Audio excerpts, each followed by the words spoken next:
Hello everyone and welcome back to Let's Play Mighty Number 9. Time for the final stage. We believe Trinity is at the Battle Coliseum, absorbing all of the robots into herself. Incredible. Trinity commands so much cell now that she's subsumed the entire Coliseum itself. We have no data on what it's like inside, Beck. But I know for certain that you are our only hope. This stage is one I hated on my first playthrough. I'm not too fond of now, even.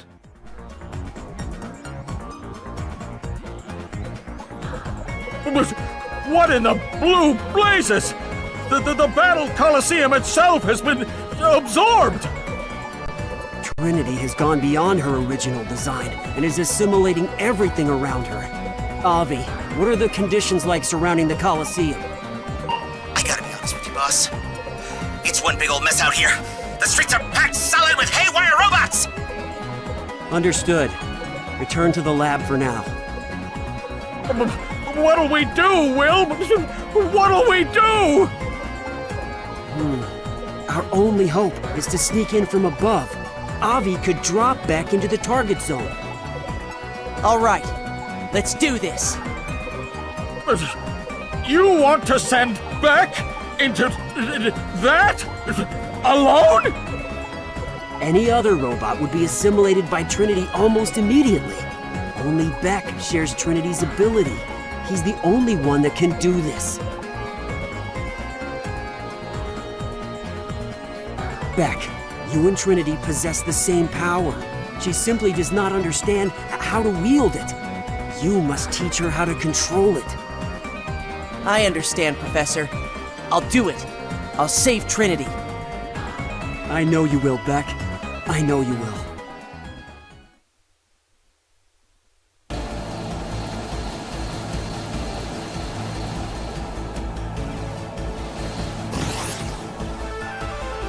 System ready?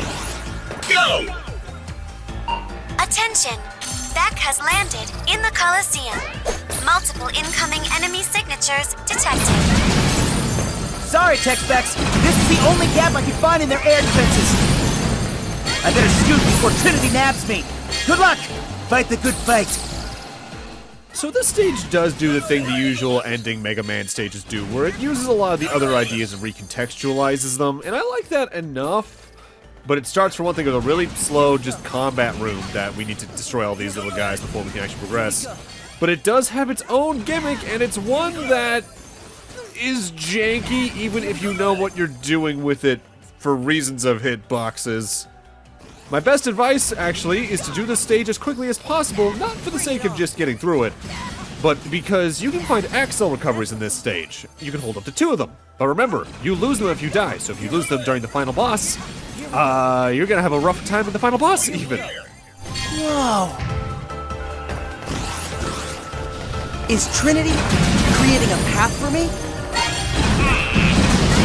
She may roll out the red carpet, but I wouldn't expect a warm welcome.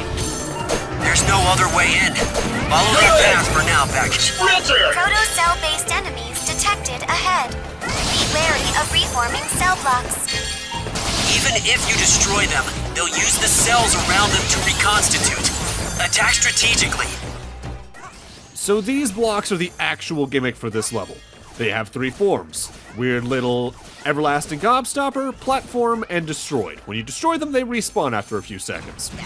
You need to observe the level design that they lay before you to figure out which state you need which ones to be in order to progress safely.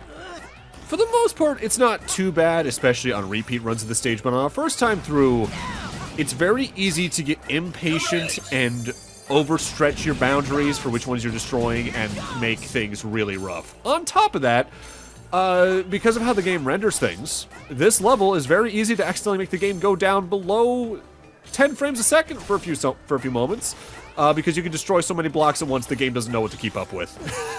That's very possible to do in an upcoming room, especially. Combat in this stage isn't even that bad. It's a lot of enemies we've seen before, just looking a little more corrupted than usual. Brandish and Battalion are your best friends, as usual. In fact, this is one of the few stages where you can very easily take advantage of the other thing I brought up about the Brandish ability, where while you're in the middle of your slash animation, you're technically immune to a lot of projectiles, can use that to cheese a lot of this level and even the final boss. Yeah, on my first playthrough, I was very impatient here, and I just took a lot of dumb hits, and I did not like it. I still don't like this stage, although I'll give it this. I feel out of all of the level mechanics in the game, this one feels the most like one I would see in a Mega Man title, especially one of the Inti Creates ones. So many cells! The entire place is made out of them! How many robots did Trinity absorb? Trinity was programmed with a single prime directive: to grow, to evolve. She will pursue any course that allows her to assimilate more cells in perpetuity. I realized later the dangers inherent in such a system, which is why I refined the design. You mean with your next model? With Beck? That's correct. With Beck. The deliveries just seem so off, in especially a lot of Sanda's dialogue. Like, he's trying to be the goofy comedy guy during even dramatic moments, when it feels like that shouldn't be the delivery they're going for at that point. Also, that elevator is really slow, and if you're too slow, actually, I believe that will become a vinyl spit. The path! It's gone! Trinity is getting serious about absorbing Beck. A fall here would mean instant assimilation. Bottomless pit below you, don't die.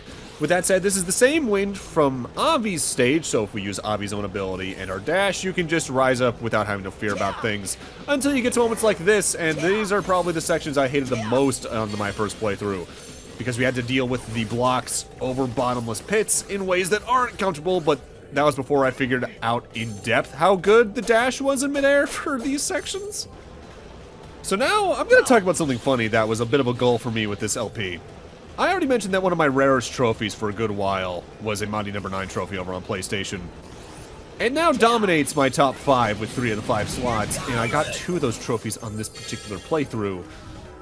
One of them is beating the game in under an hour. At least under an hour gameplay time. Cutscenes don't count for all that on top of practice runs.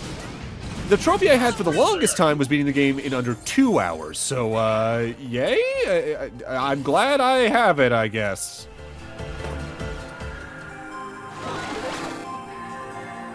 Are you Trinity?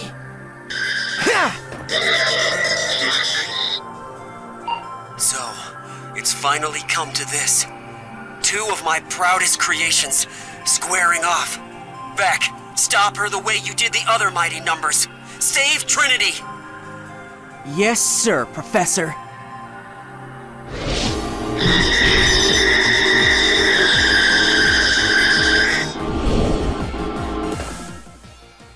I do like this boss theme. I don't think I mentioned that yet. So, Trinity. For the start, she's actually completely invincible. You need to wait until she starts glowing a much more deep red before you can damage her. But she only reaches that state by actively attacking, so you need to dodge her attacks until she's vulnerable. Or you could just use Brandish's ability to clip through projectiles and completely ignore that.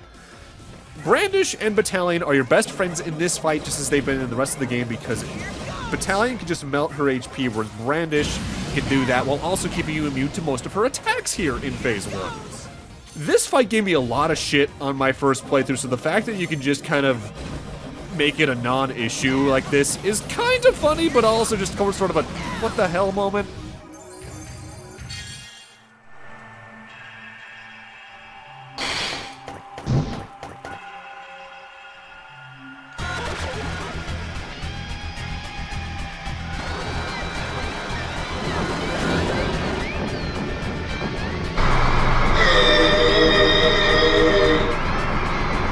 Attention!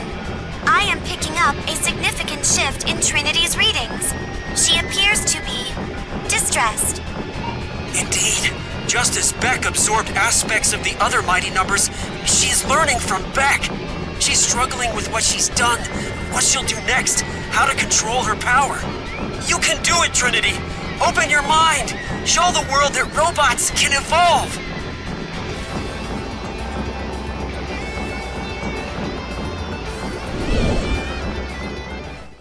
Alright, final form isn't too different. The main hitbox is always vulnerable, you just need to get it down to your level. by destroying, destabilizing, and absorbing the little platform she makes below her. She will occasionally clip into the left and right walls, which is meant to look intentional, I guess, to replenish them and do some of her attacks, where she can do things like sending out projectiles in a couple of ways. Again, this is a fight where if you're very quick about damaging her, you don't need to worry about a lot of projectile brandish, especially makes this a non-issue, as you're seeing right now. That's totally intentional, right? Just make sure to use your Axel recovers if you have any, because if you die, you're just gonna lose them. This is one of those fights that gave me a lot of trouble on the first run, so the fact it just comes down to this in a funny way is kind of weird, though. The ending of this fight's a little weird in that she'll always do one thing at the very end of her HP bar, and you cannot finish the fight until then, because they want you to absorb her cells, like you've been doing through the boss fights and enemies throughout the game up to this point.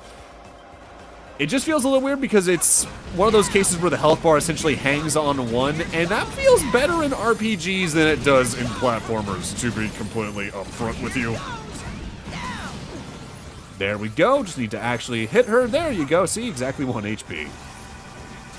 I think what's kind of sad is that in a lot of this game's boss fights, you can see the ideas for very interesting to deal with patterns, but the ability sets you have, or what the game's trying to do with them, just doesn't feel right.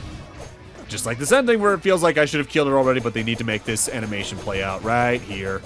Once you dash in, that's game. Come on! Snap out of it! Now!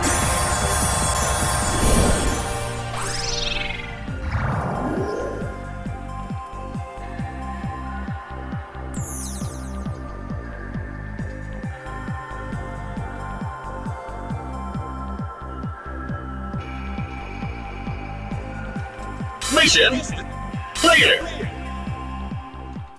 I remember finishing this game the first time and just being surprised there genuinely isn't a boss rush in this. But, I mean, hey, it makes it shorter, so I'll take it.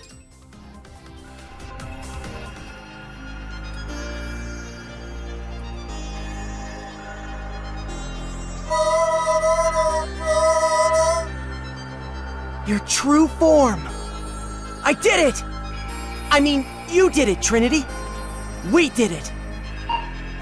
Excellent work, Beck! Excellent! You have surpassed even my greatest expectations! Warning. All cells in the area are no longer under Trinity's control. They are destabilizing. She means that the whole place is coming down! Ah! The assimilation threat is gone. Mighty numbers, rescue Beck and Trinity! Roger that!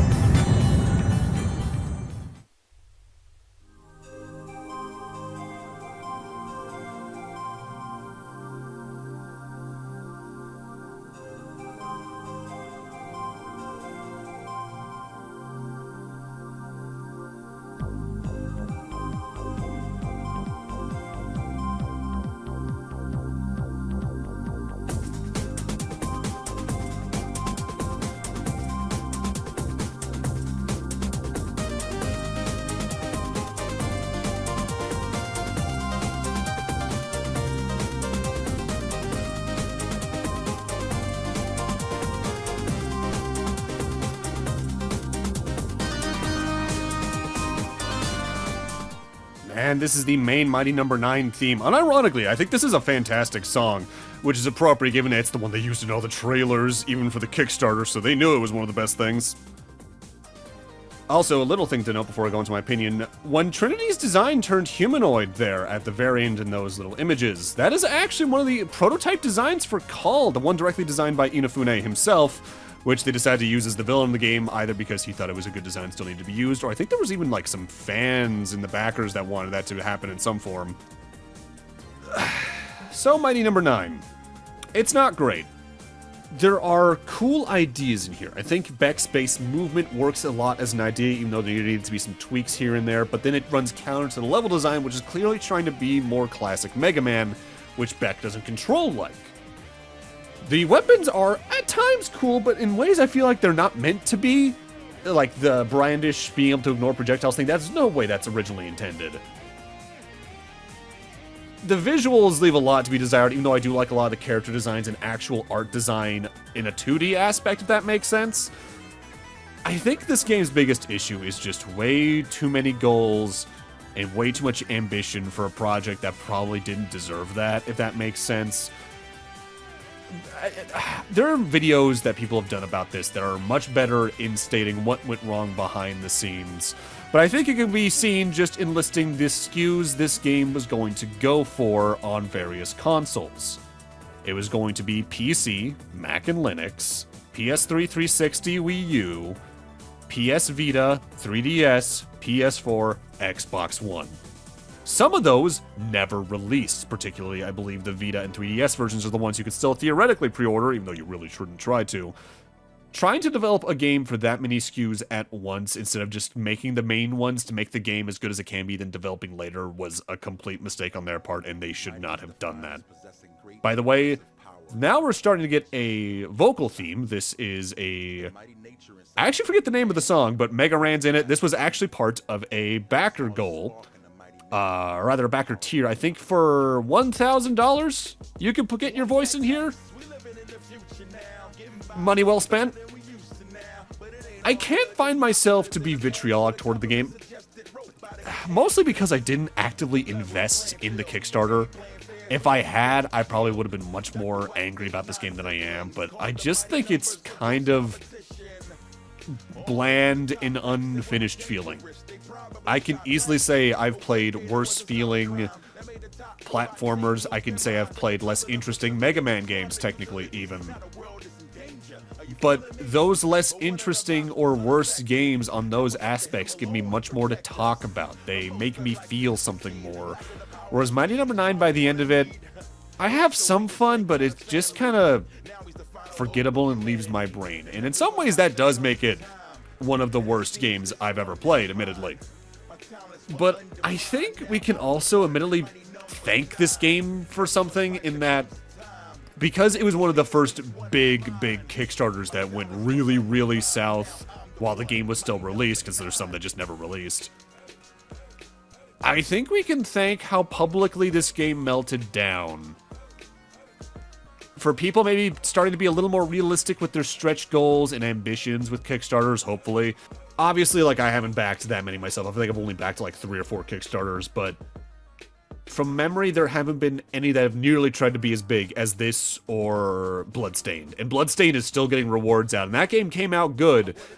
It's the good guy out of the two in this scenario, but still a little mishandled at points. On top of that, we admittedly have this game to directly thank for Mega Man 11 existing, as I briefly covered before. Capcom saw how well this was responded, and that's how early development on that game started. And if we had to get this to get that, I'm thankful for that. If you want to play this for some reason, it's on all the things I listed before except for some of them. I wouldn't recommend it, but here's the thing. This LP technically isn't done yet. This is the finale, but that's just for the Beck campaign. As I mentioned, with the Ray Stage DLC, you get an entirely unique campaign where you go through the game's stages as her with completely unique mechanics and cutscenes. And I'm gonna do that. Not immediately, but soonish. Just to say I did at least all of the main story for this, because I'm not doing the entire game. No way I'm doing the challenges on video. No, thank you. This is a game I'm always kind of tempted to go and get the Platinum Trophy for, just so I can say I gave this game every shot it could have to give me some enjoyment. But I feel like there's just so many better ways I could spend my time, you know? Also, something I should mention, because I didn't talk about the voice actor beforehand, but Dr. Blackwell in that cutscene at the end of the last part is voiced by Bob Joles, who I know best as the Emperor in Final Fantasy XV, but he's also been Odin in a couple of smaller Final Fantasy projects. He's been Mr. Krabs when it's not Clancy Brown in some of the video games. And from memory, I think he was one of the Autobots in RID 2001, but it's been a little bit. You might be thinking, wow, these credits are going on for a while. If you haven't seen this game before, you don't even know the half of it, because now we're at the backers. They gave every backer for this game a mighty number from 900 up. This game on Kickstarter alone, not counting the PayPal account, got 67,000 plus mighty numbers, but not everyone gave a name, so they credit a lot of them as just a generous backer. Because of the scrolling speed they gave this, these credits, if you let them play out at normal speed, are 4 hours long. In the description, if I remember to put it there, which I hopefully did, I will have linked someone else's video to go watch if you want to go see that for some reason, because I'm not sitting through 4 hours of this for all that. Hell, most of it you're hearing at most a 10-second long music loop, maybe, and no thank you, no thank you. In the case you were a backer and wanted to find your own name, you could actively press a button to search up different mighty numbers. I do eventually skip forward because I had enough of this and I just wanted to get my point across about this. I think the best way they could have done this is, for one thing, done 4 columns of mighty numbers at a time. But also maybe just loop all of the mighty numbers that are a generous backer into one credit at the end of it, like all these people and all of our other generous backers. I feel that would have been a better way to do this, but also kind of funny. Because of the demos they released before release, by the time this game was getting close to the release, the writing was on the wall about how the game was. So a lot of people started changing their names to either be corruptions, to be like, I'm not in this game, nope, no, not me, or to make jokes about the game itself. 2 of the most famous ones are someone who's credited as thanks, but no, and also someone who said, Kamiya was right, which is a distinct reference to a tweet Hideki Kamiya, director of the original Devil May Cry, Resident Evil 2, Bayonetta, all those, going, Inafune isn't a game designer, he's a businessman. And yeah, he's right. And Inafune is not a great businessman at this point either. And you know the situation's bad for me to fully agree with Kamiya, because there's a lot of things I think that guy has a good eye for, but there's other things I'm just like, what are you talking about? Oh, and now we're actually at the point in the song where the mighty numbers that paid that much to get their voice in the song are actually being played out. The main reason the credits are still going at this point is I wanted this song to at least wrap up so I can talk about it. Because after this, like I mentioned, they start playing the main motif that's on the title screen for the remaining 3.8 hours remaining. With that said, while this is probably the only outright Mighty Number 9 game we're going to ever get, I will tackle the other things under the Mighty branch at some point, because there's 2 other games under that. Mighty Gunvolt, which was released for the 3DS, and Mighty Gunvolt Burst, which I believe has now been retitled to Gal Gunvolt Burst for rights reasons, which are a crossover with other Inti Creates properties at the time. Gunvolt, obviously, because of the name, and Galgun, as those are much more solid 2D platformers that have a lot more interesting ideas in them. The fact they probably weren't designed by Inafune helps with that. Thankfully, you can skip the credits 10,000 backers at a time in the case you knew your exact number. I'm very glad I'm not in these credits. My name will eventually be in game backer section credits, especially like 2 or 3 in the next 2 or 3 years, but we'll see that when we see it. Yeah, so this is the music loop. It just does that over and over again, so you're damn right I'm skipping this. Nearly $4 million. And it came out like this. When other games had much less money and used it much more effectively, management went wrong at every step, is I think the ultimate way to look at this game. And there's the search function, although I think it's not even technically a search function. If memory serves, the way it works is that you type in a number and it'll highlight it when the scroll eventually gets there. So in the case your number 60,069, you could have highlighted yourself just then.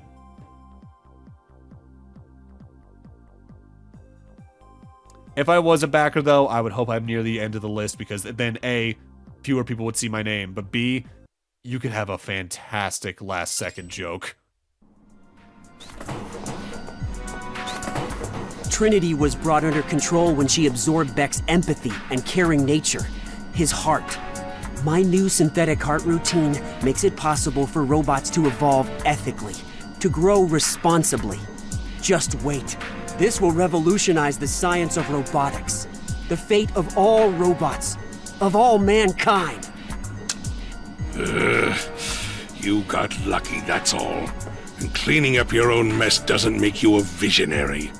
Besides, who can guarantee the behavior of robots left to their own devices, evolving on their own? This heart of yours is unnecessary, and worse, dangerous. I remain unconvinced, Bill. Don't call me that! My name is William White. I'll show you. I'll show you and everyone else who doubted me.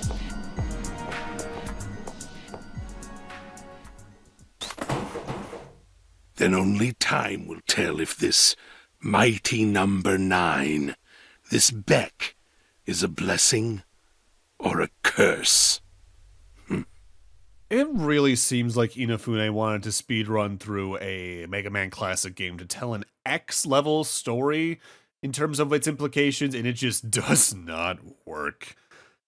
But with that, I'm going to need to end this off here. Thank you guys for watching. Have a great night. Take care. I'll get to the Ray playthrough soon-ish, and I'll see you guys next Let's Play, whatever that may be. See you guys then.